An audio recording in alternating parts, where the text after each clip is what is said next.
Olá, pessoal! Hoje a gente vai entrar direto na narrativa e refazer os passos exatos de uma jornada histórica e fascinante.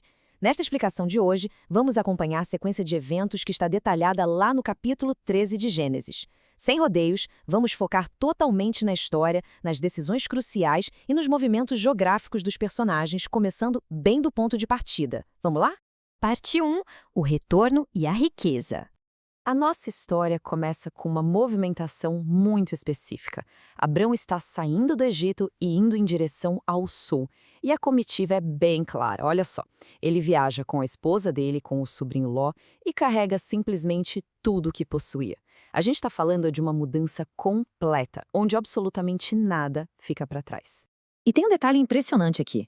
Quando o Abrão sai do Egito, ele já era um homem extremamente rico. E não estamos falando de uma riqueza abstrata, não.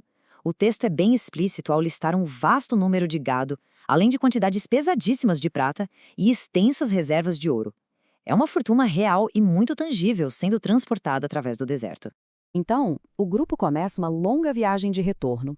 Abrão viaja do sul até Betel.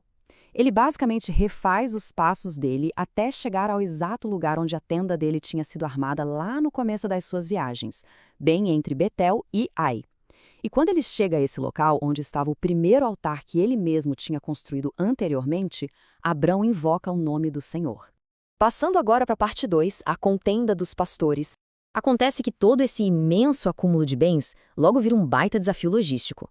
O problema é que não era só o Abrão que tinha uma caravana gigante. Ló, que viajava junto com ele, também tinha acumulado de forma totalmente independente a sua própria e massiva riqueza. Como a gente pode notar, Ló também tinha seus próprios rebanhos, o seu próprio gado e as suas próprias tendas. E aí a gente chega num impasse puramente físico. Pensa bem, a vastidão da propriedade somada dos dois líderes era tão grande, tinha tanto animal e tanta tenda junta, que o espaço geográfico simplesmente não dava conta. A terra não era capaz de sustentar os dois grupos morando ali, no mesmo espaço, ao mesmo tempo. O resultado inevitável dessa superlotação? Confusão na certa. Começou uma contenda bem severa. E o interessante é que a disputa não irrompe entre Abrão e Ló, mas sim entre os pastores que cuidavam do gado de Abrão e os pastores do rebanho de Ló. Para deixar o cenário ainda mais apertado e tenso, a narrativa faz questão de lembrar que os cananeus e os perizeus também habitavam naquela mesma terra. Ou seja, o espaço estava realmente espremido. E isso nos leva à parte 3, a escolha de Ló. Diante dessa tensão toda rolando no campo, Abrão toma a frente da situação e faz uma súplica direta e muito clara pela paz. O argumento dele é simples, direto e focado no parentesco. Ele diz literalmente: que não haja contenda, eu te suplico, entre mim e ti e entre meus pastores e teus pastores, pois somos irmãos. E para resolver isso de vez, Abrão faz uma proposta bem específica e super generosa. Ele aponta para o horizonte e diz: não está a terra toda diante de ti? Basicamente, Abrão oferece a Ló o privilégio de escolher primeiro qual parte da paisagem ele quer. Tudo para garantir uma separação amigável e pacífica. E ele estabelece uma regra bem simples de direções opostas. Se o Ló for para a esquerda, o Abrão vai para a direita. Se o Ló escolher a direita, o Abrão vai para a esquerda. Bom, Ló levanta os olhos e começa a observar a paisagem. E a atenção dele vai direto para toda a planície do Jordão.